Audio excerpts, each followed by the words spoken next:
صحابہ نے عرض کی کہ حضور فرمائیں کہ اللہ کریم کو ہم کیسے بلائیں، کہ وہ ہم سے کتنی دور ہے کتنی قریب ہے؟ تو فرمایا کہ وَإِذَا سَأَلَكَ عِبَادِي أَنِّي فَإِنِّي قَرِيبٌ أُجِيبُ دَعْوَةَ الدَّاعِ إِذَا دَعَانِ فَلْيَسْتَجِیبُوا لِی وَلْیُؤْمِنُوا بِی۔ میرے بندے جب آپ سے میرے بارے میں پوچھتے ہیں تو انہیں کہو میں قریب۔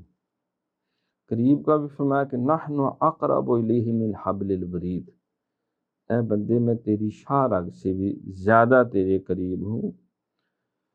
تو مجدد پاک نے ابتداء میں یہ حدیث جو نقل کی تو اس کے پیچھے یہ ساری قرآن کی آیات اور دیگر احادیث۔